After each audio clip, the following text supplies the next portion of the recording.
Hello students, welcome back to class after summer vacations. I hope you all will be fit and fine and you all have enjoyed your summer vacations a lot. So let's back to our work by starting our next chapter 3, e-service on internet. So let's start our chapter by understanding the meaning of name of our chapter, e-services on internet. What is e-service? E service क्या है? वो सभी services है, वो सभी काम है जो कि हम अपनी डेली लाइफ में करते हैं। बाहर जाकर जो काम करते हैं वो सब हम इंटरनेट के थ्रू कैसे कर सकते हैं, तो ई सर्विसेज का ये मतलब है यहाँ पर। In this chapter we will cover all these topics: e-commerce, e-learning, e-shopping, e-reservation, e-banking and net etiquettes. We will cover all these topics in this chapter one by one. So let's start with introduction to e-commerce. E-commerce is electronic commerce, which is also known as e-commerce, is trading of product or service through medium of internet. जो भी products हैं, service हैं, उन सब को internet के through हम कैसे कनेक्ट करते हैं, कैसे हम उनका यूज़ करते हैं इंटरनेट के थ्रू, तो ये सब क्या है? ई कॉमर्स है। इसमें क्या है? आपकी शॉपिंग, ई बैंकिंग, रिजर्वेशन, तो ये सब चीज़ें आ जाती हैं। In short it is buying and selling of product online to customer. तो ये क्या है? जो कि हम शॉप्स पे जाकर शॉपिंग करते हैं या मॉल्स में जाके करते हैं, तो उन सबको इंटरनेट के थ्रू ऑनलाइन शॉपिंग करना, online buying and selling of products is called e commerce. Electronic commerce including the technology like mobile commerce, electronic fund transfer, internet marketing, online transaction, inventory management system. तो e commerce में ये सब चीज़ें include होती हैं। इसमें difference सिर्फ ये होता है कि जो आपको पेमेंट करनी होती है वो ऑनलाइन करनी होती है। जो वेबसाइट का गेटवे है वो ओपन हो जाता है, वहाँ से आप ऑनलाइन ट्रांजैक्शन कर सकते हो as compare to cash transactions. E commerce uses has been tremendous increase now from last few years. Last काफ़ी ईयर्स से ई कॉमर्स है, इसका यूज़ दिन पे दिन बढ़ता जा रहा है। इसके थ्रू आप जो बेनिफिट है आप फिज़िकली जाकर करते हो, तो आने जाने का टाइम वहाँ पर आपका बचता है, भीड़ भाड़ से आप बचते हो और आप उसको इजीली इंटरनेट के थ्रू कर पाते हो वो सब काम। Our first topic is e learning. E learning क्या है? अभी लास्ट 2 ईयर से हम ई लर्निंग ही कर रहे हैं। लास्ट ईयर भी ई लर्निंग ही की थी, इस साल भी हम ई लर्निंग ही कर रहे हैं कि इंटरनेट के थ्रू स्टडी करना, लर्न करना। इसमें आपकी क्लासेस है वो क्या है? फिज़िकल ना होकर वो वर्चुअल लगती है, मीन्स गूगल मीट पर लगती हैं, जैसे जूम पर लगती हैं, वो ऑनलाइन क्लासेस लगती हैं। As defined by Richey, educational technology is study and ethic practice of facilitating learning and improving performance by creating and using managing appropriate technology process and resources. रिचे ने एजुकेशन टेक्नोलॉजी को define कैसे किया था कि technology के use से study को या स्टडी के जो मेथड्स हैं उनको क्रिएटिव बनाना, उनको इम्प्रूव करना, लर्निंग मेथड्स को। तो रिची ने इस टाइप से एजुकेशन टेक्नोलॉजी को डिफ़ाइन किया था। E learning offers A web based distance learning programs which allow students from different locations to enroll to a university and undergo various academic and professional courses or programs. E learning क्या है? एक web based distance learning program है, यानी कि internet के through एक programme है जिसमें कि स्टूडेंट्स किसी भी लोकेशन से किसी भी यूनिवर्सिटी में इनरोल कर सकते हैं, मीन्स वहाँ पर एडमिशन ले सकते हैं, कोई भी कोर्स है वो सिलेक्ट कर सकते हैं और जो क्लासेस है वो फिज़िकली ना अटेंड करके ऑनलाइन क्लासेस वो अटेंड कर सकते हैं। जो स्टडी मटेरियल्स है, बुक परचेज़ करने की भी नीड नहीं होती है, आप ऑनलाइन नोट्स ले सकते हो, ईमेल्स के थ्रू अटैचमेंट रिसीव कर सकते हो, तो इस टाइप से आप अपनी स्टडी है वो कंटिन्यू कर सकते हो। Some students who do not have time to attend actual class due to time and money concentrate can benefit of such classes. ऐसे स्टूडेंट्स जिनके पास टाइम और पैसे दोनों की ही कमी है, वो ऑनलाइन क्लास अटेंड कर सकते हैं और अपनी जो स्टडी है उसको कंटिन्यू कर सकते हैं विदाउट एनी अफेक्शन। लास्ट काफ़ी टाइम से ई लर्निंग काफ़ी बढ़ी है, इसके कुछ एडवांटेज आगे दिए गए हैं। इसके लिए आपको क्या सिर्फ एक इंटरनेट कनेक्शन की रिक्वायरमेंट होती है, वीडियो या फिर जो ऑडियो कॉल्स हैं उसको करने के लिए। तो इससे क्या है, कॉस्ट इफ़ेक्टिव बन जाता है ये मेथड, मीन्स ये हमें सस्ता पड़ता है। The classes can be done an stable time when all students are present. जब भी स्टूडेंट्स प्रेजेंट हो उस टाइम पर क्लास हम कर सकते हैं। ज़रूरी नहीं है कि जो स्कूल या कॉलेज टाइम है उसी टाइम पर किया जाए। मॉर्निंग, इवनिंग में, आफ्टरनून में, जब भी सब लोग फ्री हो तो ऑनलाइन क्लासेस की जा सकती हैं। या फिर इसका मेथड, अगर कोई स्टूडेंट नहीं कर पाता है अटेंड ऑनलाइन क्लास, तो जो लेक्चर है उसको रिकॉर्ड किया जा सकता है और बाद में जो स्टूडेंट्स प्रेजेंट नहीं थे क्लास में वो उसको इजीली देख सकते हैं, उसको सुन सकते हैं। Student get to learn topic on their interest. Students को अपने इंटरेस्टिंग के जो टॉपिक्स हैं वो सब उन्हें इजीली मिल जाते हैं इंटरनेट पर। They can get tutorial for almost all area of studies and topics. तो जितनी भी स्टडीज़ एरियाज़ हैं या टॉपिक हैं, उनको किसी भी टॉपिक पे कोई ट्यूटोरियल मीन्स कोई भी नोट्स चाहिए तो वो उन्हें इजीली अवेलेबल यहाँ पर हो जाता है। अगर एडवांटेज हैं ई लर्निंग के तो कुछ डिसएडवांटेज भी हैं। तो डिसएडवांटेज क्या क्या है?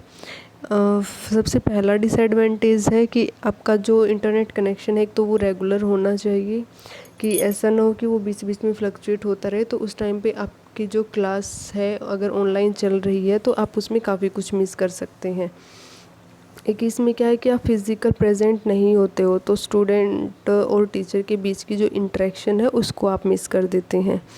इसमें एक क्या हो जाएगा कि जो कॉन्फिडेंस लेवल है स्टूडेंट का वो थोड़ा सा डाउन चला जाता है, बिकॉज़ आप क्लास में फ़िज़िकल प्रेजेंट नहीं होते हो, किसी के साथ फिज़िकली इंटरेक्ट ना करके आप अकेले पढ़ाई कर रहे होते हो। ये स्लो इंटरनेट कनेक्शन वाला हो चुका है कि क्लास के बीच में अगर इंटरनेट कनेक्शन हमारा डाउन चला जाता है तो उससे हम फ्रस्ट्रेट हो जाते हैं और फ्रस्ट्रेट होकर स्टडी पर हम फोकस नहीं कर पाते हैं। टीचर से डायरेक्ट असिस्टेंट नहीं कर पाते हो आप। हो सकता है कि जब टीचर ऑनलाइन क्लास ले रहा है उस टाइम पर आप अवेलेबल नहीं है, बाद में आप देख रहे हो, तो अगर उस टाइम पे आपको नीड होती है कुछ पूछने की, कोई डाउट्स है, तो आप साथ के साथ हैंड टू हैंड उसको क्लियर नहीं कर पाते हैं। तो ये कुछ एडवांटेज और डिसएडवांटेज हैं ई लर्निंग के। Our next topic is e shopping. E shopping और ऑनलाइन शॉपिंग, जैसे कि हम शॉप्स पर जाकर या मॉल्स में शॉपिंग करते हैं, सेम उसी टाइप से वेबसाइट्स पर सभी प्रोडक्ट्स हैं वो अवेलेबल होते हैं विद प्राइसेस।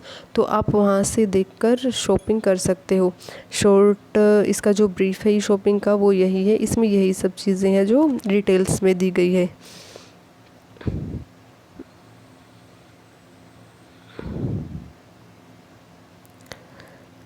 इसमें एक पेमेंट का आता है कि पेमेंट आप चाहो तो ऑनलाइन भी कर सकते हो या फिर आप सीओडी कर सकते हैं, कैश ऑन डिलीवरी या डेबिट क्रेडिट कार्ड के थ्रू, जैसे आपको सूटेबल करे मेथड पेमेंट के लिए आप कर सकते हो। कुछ जो वेबसाइट्स हैं या रिटेलर्स हैं वो आपको सीओडी पेमेंट अवेलेबल नहीं करवाते हैं, बिकॉज़ जियोग्राफिकल रीजंस की वजह से हो सकता है या उनका कोई और अदर रीज़न हो सकता है जिससे कि वो सीओडी पेमेंट्स एक्सेप्ट नहीं करते हैं, वो ऑनलाइन पेमेंट ही आपकी एक्सेप्ट करते हैं। ई शॉपिंग ऑल्सो हैव डिसएडवांटेज। ये तो कुछ उसके एडवांटेज थे शॉपिंग के और कुछ इसके डिसएडवांटेज भी हैं।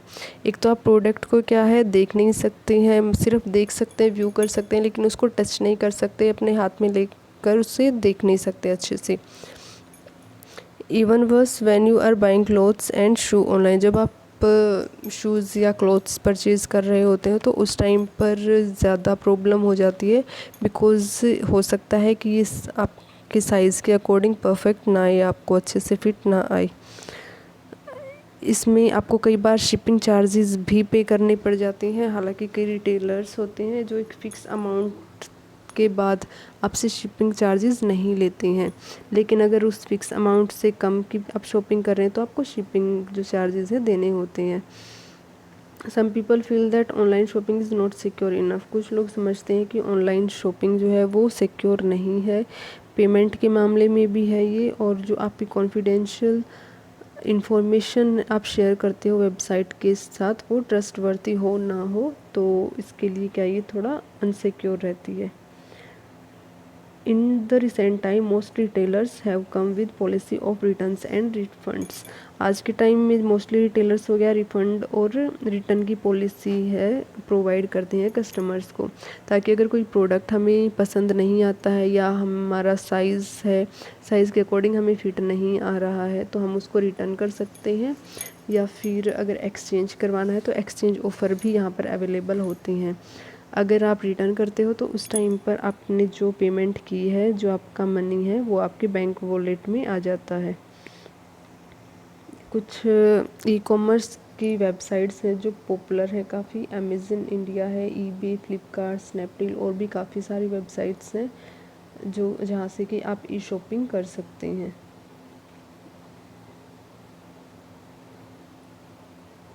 Next is E reservation. E reservation में आपका क्या है कि टिकट्स अगर आपको बुक करनी है, आप कहीं टूर पर जा रहे हैं या कहीं और आपको ट्रैवलिंग करनी है, तो उस टाइम पर आप इंटरनेट के थ्रू टिकट बुकिंग कर सकते हैं। वो बस की भी हो सकती हैं, ट्रेन की भी हो सकती हैं, एयरलाइन भी हो सकती हैं। तो जिस भी टाइप की ट्रांसपोर्ट से आप ट्रैवलिंग करना चाहते हो उसके अकॉर्डिंग आप अपनी टिकट्स जो हैं वो बुक कर सकते हैं। इसमें पेमेंट का आपका जो ई शॉपिंग पे था सेम वही प्रोसेस रहता है। इससे क्या हो जाता है, आपकी टाइम सेविंग हो जाती है। एडवांस बुकिंग आप कर पाते हो, because at a time ticket available हो ना हो तो वो ज़रूरी नहीं है, तो एडवांस में आप बुकिंग इसमें ऑलरेडी कर सकते हो। सेम वही चीज़ें हैं। इसके लिए आप और क्या कर सकते हो, पीएनआर स्टेटस है वो आप पता लगा सकते हो। अगर आपकी टिकट बुक नहीं हो रही है, उस टाइम पर कोई सीट अवेलेबल नहीं है, तो बाद में आप चेक कर सकते हो, आपको वेटिंग में डाल दिया जाता है। तो आपकी टिकट कंफर्म हुई है नहीं हुई है, इस चीज़ का आप इजीली पता लगा सकते हो, एज़ कम्पेयर टू कि आप बार बार ऑफिस के चक्कर लगाओ। एडवांटेज ऑफ ई रिज़र्वेशन के कुछ एडवांटेज हैं। सबसे पहले तो क्या ये 24/7 अवेलेबल होता है कि आप किसी भी टाइम पर टिकट है वो बुक कर सकते हो। An immediate ticket is reserve for customer without any hassle. तो बिना किसी परेशानी के इजीली आप टिकट बुक कर सकते हो at a time. Online booking system employ a loyalty program which provide discount and bonus to its customer. काफ़ी बुकिंग सिस्टम है वो अपने कस्टमर्स को डिस्काउंट या फिर बोनस प्रोवाइड करते हैं। Verified and authorized ticket service along with facility to book hotels for your stay and advance cab booking। Ticket के साथ साथ होटल बुक करना है वो भी कर सकते हो, कैब बुक करनी है एडवांस में आप वो भी कर सकते हो। इसकी जो कंफर्मेशन है वो एसएमएस के थ्रू या नोटिफिकेशन के थ्रू आपको मिल जाती है। No need to install additional software on your server और डिवाइस। कोई एडिशनल सॉफ्टवेयर की नीड नहीं होती है, आपको सिर्फ वेबसाइट विजिट करनी होती है। डिसएडवांटेज क्या है, you need stable internet connection all the time. Her time आपका जो इंटरनेट कनेक्शन है वो स्टेबल होना चाहिए, स्पीड उसकी अच्छी होनी चाहिए। ऐसा नहीं होना चाहिए कि आप बुक करने लग गए हैं टिकट और बीच में इंटरनेट कनेक्शन आपका डाउन चला जाता है तो आपने जो भी प्रोसेसिंग की है वो सब ख़त्म हो जाती है बीच में। Booking system can't always be reliable. हर बार ज़रूरी नहीं है कि अच्छा ही हो, कुछ इशू है जो जनरेट हो सकता है। हो सकता है कि उस टाइम पर आप टिकट बुक कर रहे हो सेम टाइम पर सर्वर डाउन चला जाए तो आपको वेट करना पड़ सकता है।